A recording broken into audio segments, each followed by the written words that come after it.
Well, basically, we responded to an apartment fire, which was on Byron Road.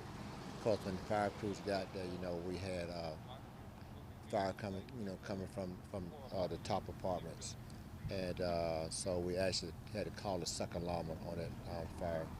So on that particular fire, we're looking at about 4 people being displaced. Right now, we do not have a cause for the fire. We're investigating right now to try to figure out what happened. So once they figure that out, but it's going to be like a total loss on that fire. It's a two-story apartment with 4 apartments to that building. So we're looking at a significant damage, several $100,000 for damages. I want to understand those were all single bedroom. I'm not sure what they were. I think they were. I'm not sure if they were single. I didn't really go inside, but it's big enough to have a family inside. Yeah. So were there any injuries to that? There were no injuries. One person was home on the top floor. He was able to get out.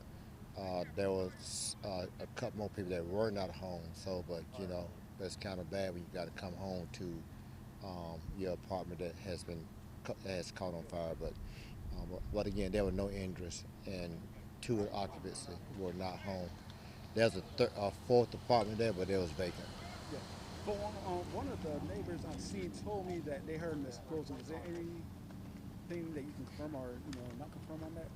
Yeah, sometimes even when a structure catch on fire, there could be like a smoke explosion. So I'm not sure what they heard, but we haven't confirmed any type of explosion. So we don't know how this fire started at this time. We don't know how the apartment fire started. But this is that time of year when people got to be real watchful. In particular, we talk about that apartment fire because people are people cooking um, because it's Thanksgiving, and in particular, today is Thanksgiving. I'm not saying that's how the fire started. We just don't know. But just people want to be aware of when they are cooking. Make sure they're not leaving stuff on. They're not walking away from the home. Unattended pots, and even with the heat, we talked about the fact that now we're getting back into this cold snap, and want to make sure that you are not using supplemental heaters such as kerosene heaters, space heaters.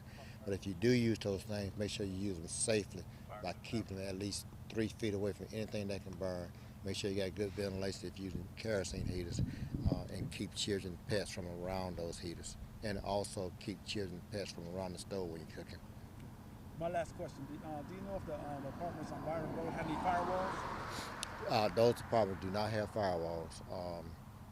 They were built when it wasn't really required, so they don't have the firewalls. They probably got some fire stops in them, but not the firewalls. So, and that, of course, if you don't have firewalls, that means it can spread pretty quick, which that one did spread pretty quick.